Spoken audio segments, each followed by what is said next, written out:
Hi students, அனைவருக்கும் வணக்கம். இன்னைக்கு வீடியோல நம்ம என்ன பார்க்க போறோம் அப்படினா கண்ட்ரோல் சிஸ்டம் சப்ஜெக்ட்ட பேஸ் பண்ணி தான் ஒரு சின்ன ப்ராப்ளம் பார்க்க போறோம். நேத்திக்கோட வீடியோலயும் இதே பேஸ் பண்ணி தான் நம்ம வீடியோஸ் பார்த்தோம். சோ வாங்க பார்க்கலாம். The open loop transfer function of unity feedback system is 20 divided by s into s plus 10. What is the nature of response of closed loop system for unit step input? So last video la nama enna kuduthirundom appadina so direct ave closed loop transfer function ennu kuduthirundanga so adula irundhu nama enna pannom appadina standard equation oda compare panni so adoda nature enna அப்படிங்கறத நம்ம find out பண்ணோம் but இந்த ப்ராப்ளம்ல என்ன பண்ணிருக்காங்கன்னு பாருங்க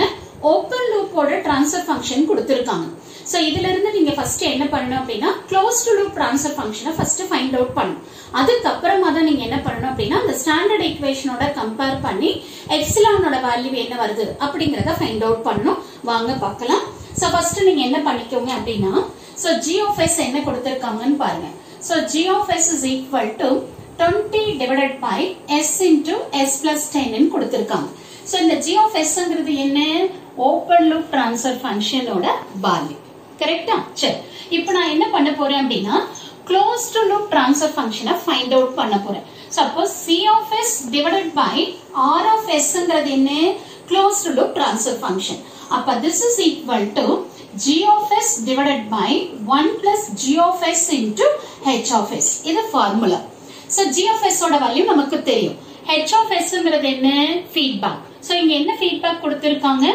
unity feedback னு கொடுத்திருக்காங்க அப்ப h of s ஓட வேல்யூ என்ன 1 அப்ப இத நம்ம எப்படி எழுதிக்கலாம் g of s divided by 1 plus g of s னு எழுதிக்கலாம் கரெக்ட்டுங்களா இப்போ நெக்ஸ்ட் நீங்க என்ன பண்ணனும் g of s ஓட வேல்யூ கொண்டு போயிட்டு சப்ஸ்டிட்யூட் பண்ணனும் சோ அப்ப இத சப்ஸ்டிட்யூட் பண்ணீங்கன்னா உங்களுக்கு என்ன வரும் 20 divided by s into s plus 10 divided by 1 plus 20 divided by s into s plus 10 ன்னு வரும் கரெக்ட்டுங்களா இப்போ நீங்க இத என்ன பண்ணனும் சிம்பிளிஃபை பண்ணனும் அப்ப சிம்பிளிஃபை பண்ணீங்கன்னா நியூமரேட்டர்ல இருக்குறது அப்படியே வச்சுக்கோங்க எதையும் பண்ண வேண்டாம் divided by so இங்க LCM எடுத்தீங்கன்னா s into s plus 10 plus 20 divided by s into s plus 10 இப்ப பாருங்க இங்க இருக்கிற டினாமினேட்டர் கேன்சல் ஆயிடும் அப்ப நமக்கு என்ன வரும் பாருங்க 20 divided by s into s என்ன வரும் s square so s into 10 10s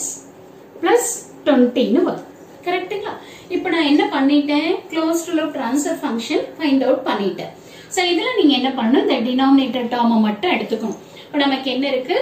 s square plus 10s plus 20 னு இருக்கு சோ இத நான் இப்போ என்ன பண்ண போறேன் அப்படினா ஜெனரல் ஈக்குவேஷன் ஓட கம்பேர் பண்ண போறேன் சோ ஜெனரல் ஈக்குவேஷன் என்னது நமக்கு s square plus 2 epsilon omega n into s plus omega n square so இதுதான் நமக்கு ஜெனரல் ஈக்குவேஷன் கரெக்ட்டுங்களா சோ இதுல இருந்து நான் என்ன எழுதுறேன் omega n square is equal to 20 ன்னு எழுதுறேன் இதுல இருந்து omega n is equal to square root of 20 so this is equal to 4.47 ன்னு வரும் ஓகேங்களா இத நீங்க கால்குலேட் பண்ணிக்கோங்க சோ இதோட வேல்யூ நமக்கு எவ்வளவு வரும் அப்படினு சொன்னீங்கன்னா 4.47 இதோட யூனிட் வந்து ரேடியன் per second ன்னு வரும் கரெக்ட்டா அடுத்து நீங்க என்ன பண்ணனும் அப்படினு சொன்னீங்கன்னா 2 epsilon omega n is equal to 10 ன்னு இருக்கு இதை இதோட கம்பேர் பண்ணனும் ஓகே 10 ன்னு வந்துருச்சு இப்போ நீங்க இங்க என்ன பண்ணனும் இங்க எந்த வேல்யூ வந்திருக்கோ அந்த வேல்யூ சப்ஸ்டிட்யூட் பண்ணி சோ இதில இருந்து நாம என்ன கண்டுபிடிக்கலாம் எப்சிலான் ஓட வேல்யூ கண்டுபிடிக்கலாம் அப்ப 10 divided by 2 into omega n already தெரியும் உங்களுக்கு அந்த வேல்யூ சப்ஸ்டிட்யூட் பண்ணீங்க அப்படினா உங்களுக்கு எப்சிலான் ஓட வேல்யூ எவ்வளவு வரும் அப்படினா 1.12 ன்னு வரும் ஓகேங்களா சோ அப்ப எப்சிலான்ங்கிறது என்னது டம்பிங் ரேஷியோ சோ ரேஷியோங்கிறதுனால இதுக்கு யூனிட் இல்ல பட் ஆனா இந்த எப்சிலானோட வேல்யூ நமக்கு என்ன வந்திருக்கு பாருங்க 1.12 ன்னு வந்திருக்கு அப்ப epsilon value is greater than 1 அப்ப greater than 1 அப்படினு சொன்னீங்கன்னா அந்த சிஸ்டம் என்னது ஓவர் டம்ப் சிஸ்டம் நம்ம லாஸ்ட் வீடியோல படிச்சிருக்கோம் so epsilon is equal to 1 ன்னு பார்த்தோம் அப்படினா அது critically damped epsilon is greater than 1 அப்படினா அது ஓவர் டம்ப் இப்போ நமக்கு எப்சிலான் வந்து 1.12 ன்னு வருது this is greater than 1 அதனால இந்த சிஸ்டம் நம்ம என்ன சொல்லலாம் அப்படினு சொன்னீங்கன்னா அண்டர் டம்ப்னு சொல்லக்கூடாது என்ன சொல்லணும் ஓவர் டம்ப்டு சிஸ்டம்னு சொல்லணும் இதுதான் இந்த ப்ராப்ளம்க்கான ஆன்சர் சோ கண்டிப்பா இந்த வீடியோ உங்களுக்கு யூஸ்ஃபுல்லா இருக்கும்னு நினைக்கிறேன் thank you for watching this